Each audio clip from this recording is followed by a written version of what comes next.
Você sabe o que é quiropraxia? Conhece os benefícios desta técnica? Nós recebemos em nossos estúdios a quiropraxista Vitória Rolim, da clínica Jason Gilbert, que falou sobre postura corporal. Afinal, uma boa postura não é algo apenas atraente, embora ela melhore a aparência. Os benefícios para a saúde são mais importantes. E de acordo com especialistas, uma boa postura está no topo da lista quando falamos em boa saúde e é tão importante quanto se alimentar adequadamente, se exercitar ou ter uma boa noite de sono. Vamos acompanhar. Vamos lá, vamos começar a falar de quiropraxia? Olá, Vitória. Bom dia. Bom dia. Seja bem-vindo ao nosso programa. Já está com uma coluna vertebral já veio com é esqueleto, tudo bem? Tudo bem. O que é quiropraxia, Vitória? Explica pra gente. Então, vamos lá. A gente parte do princípio de que a coluna, ela é a coisa mais importante do nosso corpo. Porque o nosso cérebro, que fica aqui em cima protegidinho pelo crânio, manda todas as informações pro nosso corpo. Desde a gente mexer o dedinho do pé até a gente fazer a digestão, depende da nossa coluna e tá Então, é a coluna que bacana. está sustentando o cérebro também, é isso? Não, na verdade sim, o cérebro tá aqui dentro. Tá em cima. Exato. E aí, ele manda o sinal pela medula. Ah, perfeito. A medula passa aqui dentro da nossa coluna. E aí ela vai se dividindo em raízes nervosas. E cada raizinha dessa vai para um lugar. Então, por exemplo, daqui, ela vai sair daqui, ela vai lá para o nosso estômago, ela vai para a nossa parte do abdômen, vai para várias Então, regiões. esta parte, ela é fundamental para que todas as outras funcionem. Com Porque ela tá defendendo, né, protegendo toda a comunicação que sai do nosso cérebro para o restante do corpo. Perfeito, A exatamente. quiropraxia entra onde, então? Então, a quiropraxia entra na seguinte maneira. A nossa coluna tem que estar alinhada para essas informações chegarem onde elas têm que chegar. Se tem alguma vértebra desalinhada, ela vai estar prejudicando a informação que está saindo do cérebro e chegando numa parte do corpo. Então, é como se aqui fosse uma caixa d'água e aqui fossem mangueiras.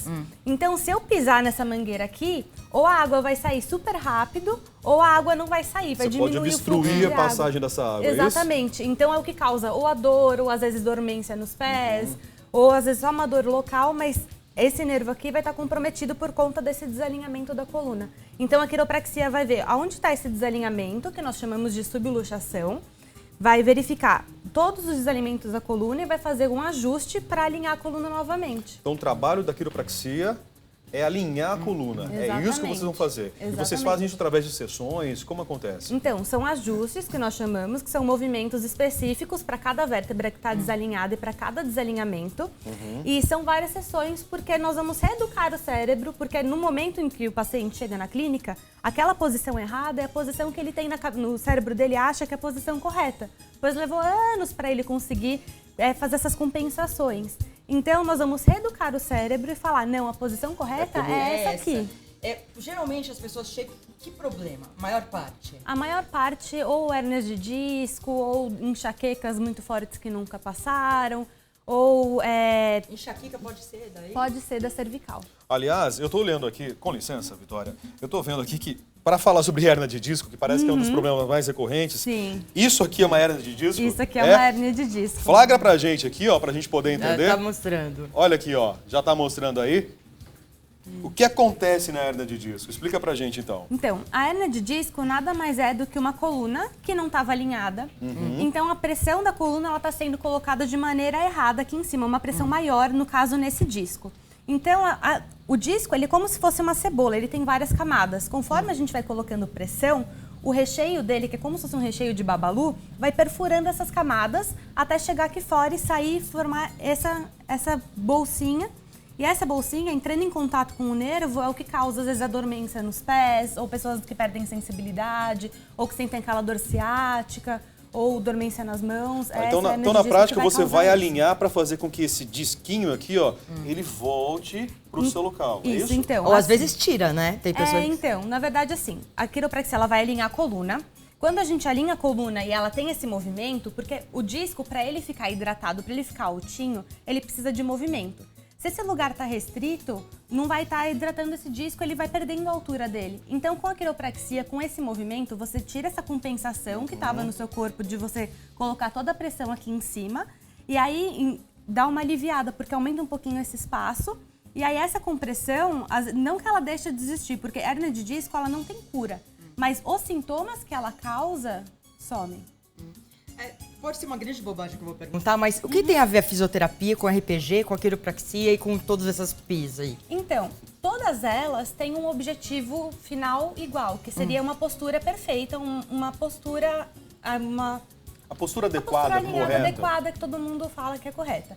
Mas cada um tem um jeito diferente de chegar nisso. Normalmente a fisioterapia e o RPG está dentro da fisioterapia, eles trabalham a parte muscular do corpo para tentar conseguir essa postura correta. Enquanto a quiropraxia vai trabalhar a parte óssea e aí a parte muscular vai se ajeitando a partir da parte óssea. Então, uma trabalha a parte muscular e a outra trabalha a parte óssea. Eu morei em Nova York um tempo, lá, nossa, tem clínica de quiropraxia em tudo quanto é lugar. E eu nunca entendi direito o que afinal era essa quiropraxia, porque se era massagem só, agora que eu tô entendendo Tem bem. contraindicação, Vitória? Então, tem pouquíssimas contraindicações, mas assim, não para o tratamento inteiro. Então, por exemplo, pessoas que têm artrite reumatoide vão ter algumas articulações que eu não vou poder ajustar. Mas o resto da coluna nós vamos poder ajustar e essa dor que a pessoa tem, ela acaba amenizando e com a coluna funcionando perfeito, o seu corpo funciona melhor. Então, E acessível, quanto que custa? então, depende. Tem, na verdade, uma variedade grande de preços no Mas mercado. em média? Em média, uma avaliação, que a primeira consulta está por volta de R$200 a R$300. E um retorno está por volta de R$100 a R$200. E é um tratamento, então os retornos, normalmente o quiropraxista fecha um pacote, faz um precinho um pouco melhor, quando o paciente fecha o pacote para fazer o tratamento inteiro. Aí você acaba fazendo várias sessões, é isso? Várias sessões, exatamente, porque a gente vai reeducar o cérebro, como eu disse. E o quiropraxista, ele é formado aonde? Tem uma faculdade? Como que é? É uma faculdade, na verdade aqui no Brasil nós temos duas faculdades, a Embi Morumbi aqui em São Paulo e a Fevale lá no Sul. Então são duas faculdades, a duração do curso é de 4 a 6 anos, dependendo da faculdade que você estudar. E é uma faculdade mesmo, então muitas pessoas acham que é uma especialização de alguma profissão, mas na verdade De não, fisioterapia, é uma de faculdade. É uma profissão Exatamente. mesmo, tem toda a formação igual um outro curso. Outro Perfeito? curso qualquer. Vamos colocar a mão na massa, literalmente, Vamos, né? com certeza. Fernando tá aqui, nosso modelo hoje. Sim. E eu vi que você tá com uma mesa totalmente especial, é isso? Essa aqui é a maca de quiropraxia e ela é toda adaptada para os quiropraxistas. Então ela tem uma altura específica, que normalmente é aqui acima do joelho. Então cada pessoa tem uma maca de uma altura diferente. Ela é toda diferente, assim. Perfeito. Então, por favor, comece. Deita pra mim de barriga pra cima, por favor. Não tem que tirar o casaco? Não precisa. Não? Eu vou apoiar a nossa amiga coluna vertebral aqui. Isso. Vamos lá. Eu só quero que você explique pra gente o que é que você tá fazendo agora com o Fernando. Então agora eu vou palpar a coluna dele, eu vou sentir aonde tem um desalinhamento aqui na cervical dele. E aí quando eu encontrar o desalinhamento, aqui, eu vou fazer o ajuste. Então, como que é o ajuste? Eu vou fazer o posicionamento, porque cada vértebra tem um ângulo diferente, então é bem complexo. Tá, e você começa nessa altura do pescoço, começa logo em cima, é isso? Começa no pescoço. Então, aqui eu vou ajustar essa primeira que eu encontrei, certo? Aí eu vou pedir pra você deixar a cabeça bem soltinha, e dá um impulsinho. E faz Vocês um escutaram estalinho. isso? Não, não escutei. Eu ouvi. Dói? Fernando. Não dói. O que Doeu, eu tô boba Fernando? Não. é que assim, é o seu primeiro contato com ele, né? E de repente você achou super rápido o problema, ou você tem muito problema mesmo, Fernando, ou ela acha muito rápido. Então, na verdade, a quiropraxia na faculdade, nós temos muitas aulas de palpação para a gente encontrar certinho onde estão as subluxações.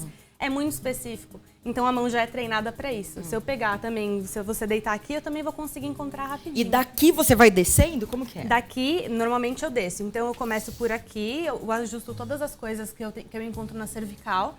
Aí daqui eu peço para ele virar de barriga para baixo. E aí eu palpo a torácica e até a lombar. E eu ajusto a torácica e depois a lombar, de cima para baixo. Tá. Eu ajusto assim, mas tem quiropraxistas que gostam de começar de baixo para cima. Tá.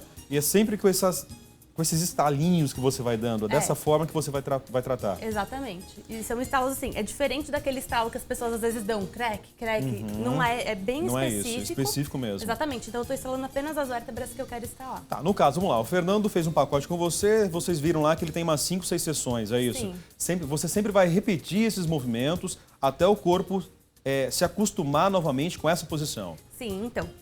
Conforme ele vier nos tratamentos, as subluxações dele podem mudar. Os desalinhamentos dele, alguns vão sumir rápido, que são aqueles que apareceram por último, mas os que apareceram primeiro, lá atrás, esses permanecem. Então, normalmente, conforme a pessoa vai vindo, eu ajusto menos segmentos, porque tem menos desalinhamentos.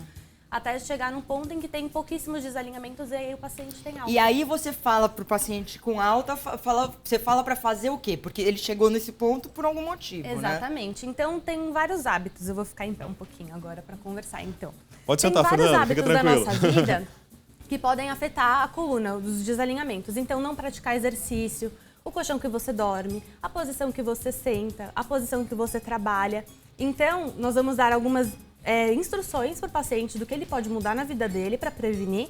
E mesmo assim, a quiropraxia não é um trabalho que você tem alta e acabou. Você volta de 1 em 1 mês ou de 15 em 15 dias, dependendo do caso, para você manter esse alinhamento e prevenir problemas no futuro. Porque, na verdade, a quiropraxia é uma profissão de prevenção. Então, o ideal seria que a pessoa viesse sem sentir dor para prevenir que no futuro ela viesse a ter alguma hernia O de disco. problema é que as algum pessoas só vão quando a dor aparece, quando elas Exatamente. estão tortinhas, não é isso? Exatamente. Então, enxaqueca, que você pode melhorar. O que mais que você pode melhorar? É pessoas que têm dor por conta de bico de papagaio, hérnia de disco. disco, dormência nos pés e nas mãos, tem diversas coisas, sintomas, dores na cervical, dores na coluna em geral e até dores em pescoço e cotovelos também. Viver em condomínio não é uma arte, mas simplesmente um exercício de bom senso. Porém, nem todo mundo entende de primeira as regras implícitas ou explícitas de um condomínio. Ainda assim, uma regra de ouro sempre vale. E se todo mundo decidir fazer igual? Se a resposta for vai dar problema, isso significa que não deveria ser feito ou permitido. Nós recebemos agora o advogado Cláudio Pereira, que esclarece algumas dúvidas de como viver bem em meio à diversidade do condomínio. Doutor, muito bom dia, seja bem-vindo. Bem-vindo, doutor. É o síndico quem vai resolver todos os problemas ou não? É um começo. O síndico tem que ser um gestor.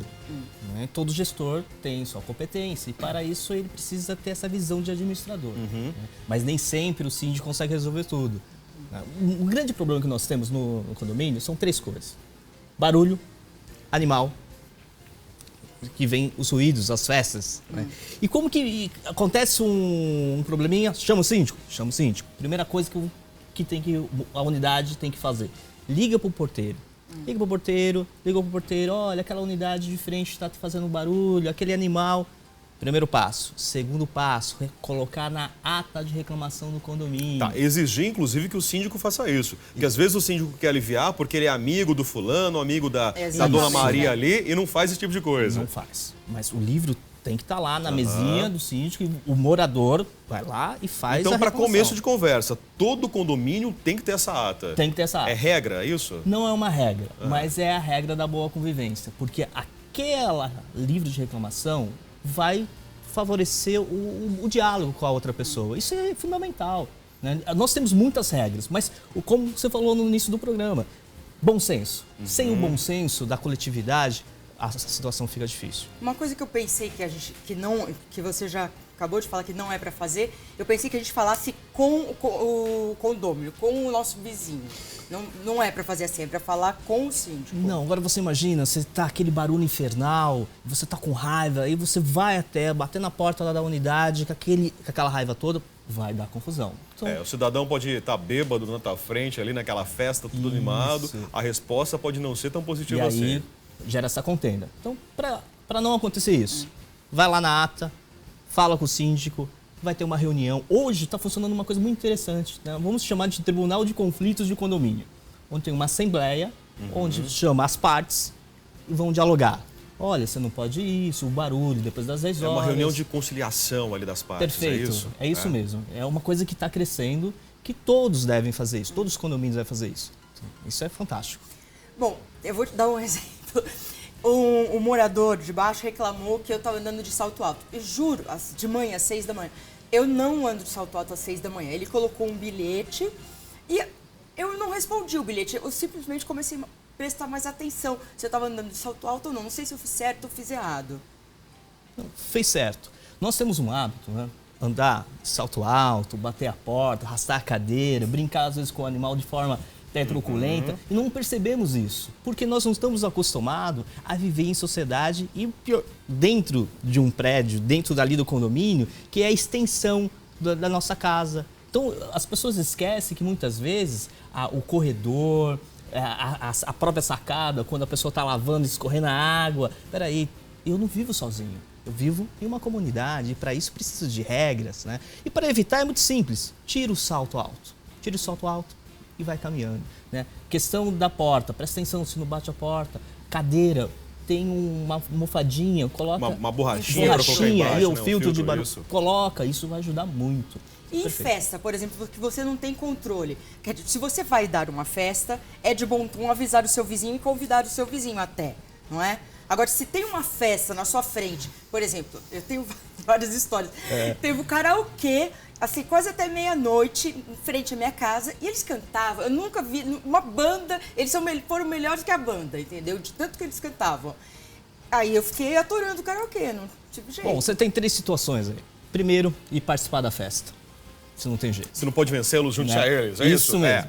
Segundo, novamente, liga pro porteiro. O porteiro vai ligar para essa unidade. Não resolveu o caso. Polícia, 10 horas, tem uma lei do silêncio. Então chama a polícia, não tem jeito. Então 10 horas é o limite para esse barulho. Exatamente. É o limite. Independente de ser condomínio, de ter uma regra própria, específica, essa lei vale de forma geral. De forma geral, né? Voltamos de novo, o bom senso. Abaixa o somzinho, deixa ali todo mundo, talvez cantar um pouco mais baixo para não... O pior é que nesse caso o karaokê, quanto as pessoas mais cantam, mais elas querem gritar, soltar a voz e parece que estão no chuveiro ali, né? Infelizmente. Todo mundo é cantor no karaokê. Agora tem um caso curioso em relação ao animal. Olha só, tudo começou por uma galinha. O morador da unidade, ele criava essa galinha no terraço. No terraço? No terraço. Tá. Dentro do condomínio, dentro no prédio, do condomínio, é isso? do prédio, no terraço dele, criava a galinha. A galinha até então não fazia mal a ninguém, mas o mau cheiro da galinha, situação, foi parar isso nos tribunais. O juiz entendeu que, olha, animal pode, desde que não traz risco à saúde dos moradores. E aí, infelizmente, a galinha foi despejada do local, né, e resolveu essa contenda. Mas olha só, teve que ir para o judiciário, uma briga de galinha. Por que o cara vai colocar uma galinha na Num casa, apartamento, né? realmente é algo inusitado. Qual que é o limite, então, doutor, para os animais? Geralmente, nos apartamentos, o que se é permitido, né? O que é mais comum a gente ver? Cachorros e gatos. Esse é o corriqueiro, né? Mas teve casos de ter cobra, aranha. Então, assim, o que precisa verificar? A convenção. Convenção condominial. Tem que verificar o regulamento interno. O que está lá? O que está informando? Né? Se não tem, vamos alterar isso? Precisa de 2/3 para alterar a convenção em determinadas matérias? Pode ter animal? Pode, desde que não traga prejuízo ao outro. Então você pode ter o seu porquinho? Pode ter o seu porquinho. Hoje tem muitas, realmente, hoje tem muitas famílias que têm um porquinho de estimação. Tem um porquinho de estimação, pode. Mas se causar um prejuízo à saúde, segurança, pitbull, por exemplo, não só o pitbull, mas tem outras raças o problema não é também. só o animal dentro do apartamento, mas o trânsito desses animais no condomínio e nas áreas de convivência. Que é um problema que tem, porque a área de convivência é para todos nós. Né? Não adianta eu sair com o meu cachorro agressivo, não, tem que sair com ele, tem que estar ali na coleira, tem outros sistemas de segurança para o cachorro não vir morder a pessoa. Agora, outra parte do condomínio que sempre dá problema é garagem. Garagem. Você tem algum caso para contar pra gente? Garagem não é extensão do quartinho da bagunça. As pessoas acham que a garagem, vamos colocar lá a bicicleta com o pneu quebrado, vamos colocar uma cama que eu troquei que está quebrado. Uma poltrona antiga, uma cadeira, fogão industrial que está lá, é um caso. Ah, mas a vaga é minha, está delimitado, está marcado lá, apartamento 701, não posso fazer isso? Não pode. Garagem é para automóvel e moto. É isso. Ah, mas eu quero colocar uma baguncinha lá. Vamos alterar o quê? A convenção.